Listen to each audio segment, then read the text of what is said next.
What's the worst thing someone has asked you to do during sex? My ex had this intense thing for getting her tits squeezed while we were in the middle of it. I'm talking full grip, no holding back. She'd grab my hands mid-thrust and slam them onto her chest like I was being too gentle. No matter how hard I went, she wanted more. Next day, her boobs would be bruised like they'd been in a cage match. In the heat of the moment, it was wild. But afterwards, I'd just sit there thinking, did I hook up or survive a combat drill? Next story. To bite on their stick. We talked kinks before the hookup, but that one never came up. Yet once we got into it, they were very insistent. And not just a playful nibble either. They wanted full commitment. No going easy. I was hesitant. But they were clearly into it, so I went for it. Also, pretty sure they stole the toy I brought over. Or maybe I just lost it somewhere between their place and the Uber. Still unsure. Next story. 20-year-old me was drinking and swiping through Tinder. I matched with this cute Asian girl who was a few years older than me. After barely chatting, she invited me over. So, being a randy young man, I made the less-than-wise choice to drive to her place.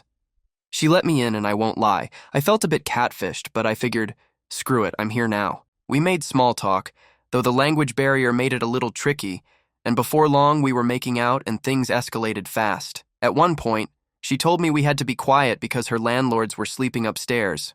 Fine by me. Then, mid-action, she kept saying something I couldn't quite understand at first. After a few repeats, it clicked. She wanted me to pretend to force things, like full-on aggressive roleplay. I was drunk, caught off guard, and had never gotten a request like that before. But I didn't want to disappoint her, so I tried to deliver as politely and awkwardly as humanly possible. It was hands down the most uncomfortable experience I've ever had. The chemistry was way off, and I was just stumbling through the motions. In the morning, she invited me to the kitchen for pancakes, and I find myself sitting across from her landlord's 5-year-old son, playing with toy dinosaurs like nothing had happened. I said I'd message her later, but yeah, that was a one-night stand I was never repeating. Crossed that kink off the list permanently. Next story. Put a blanket over a crib. That's when I looked over and saw the world's quietest 1-2-year-old sitting upright, staring straight up my moon tunnel as I rearranged the furniture with his mom.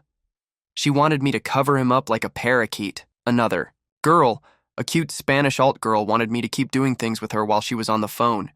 She's speaking Spanish, trying to hide little moans, and I assume she's talking to a friend or something, maybe an ex-IDK. This was like a 10-minute call, and I've used fingers, my mouth, a hairbrush, a vibrator, etc. The whole time she's jerking me off and occasionally gesturing for me to kiss her. It's literally one of the hottest things. She hangs up. I'm between her legs, slowly thrusting as I tease her. Good call? I whisper coyly. She goes, no, my coworker unalived herself, and they need me to come in Monday to pack up her desk to give to her family so they don't need to. Next story. He asked me to be his mistress after he got married to someone his parents chose for him, while I was on top of him and he was inside me. That was the start to the end of our 1-year relationship. Next story. She reached under her bed and pulled out an elaborate-looking box. She'd hinted at having a weird kink during our date, but wanted to elaborate when we got to that point, so we're sitting there on her bed wearing nothing, having stopped cold. When moments earlier the passion was electric, my erection slowly dying as she ritualistically opened the box. She looks up at me with a sheepish grin as I look at the contents. The box looks expensive, custom designed even. It's lined in purple velvet and had individualized compartments that each held a very sharp-looking knife. Knives of all shapes and sizes, some serrated, some curved, some cheap-looking, while others are ornate and expensive. Handles of varying shapes and materials. I've known this woman for all of 18 hours at this point, so the thought that I was about to be attacked briefly washed over me. But the ritualistic way she went about it let me relax. She went on to explain what she liked. She wanted me to threaten her with them, wanted me to trace the blade over her body, said I should use the back of the blade on her nipples, etc. I suppose my look said it all as she went from gleeful to deflated and embarrassed. I told her I wasn't judging her, but I wouldn't be comfortable doing anything remotely like she suggested. I still figured we'd get it on as we'd been so hot and heavy leading up to that moment, but she quickly got up and started getting dressed. I took that as my quay and did the same.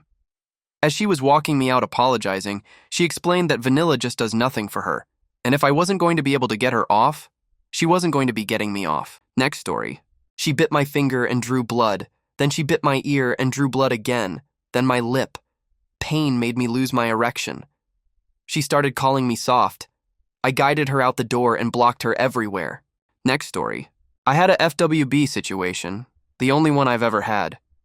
And she was the biggest fan of Pitbull you'd ever meet. She insisted we fuck to her playlist that was entirely Pitbull, and I had to fight off laughter for the first month of seeing her. Now, unfortunately, I've been left with a Pavlovian response to Pitbull that I really don't need. Next story. Had a girl shove an ice cube up my bum. No warning, no permission. I don't even know where she pulled the ice cube from.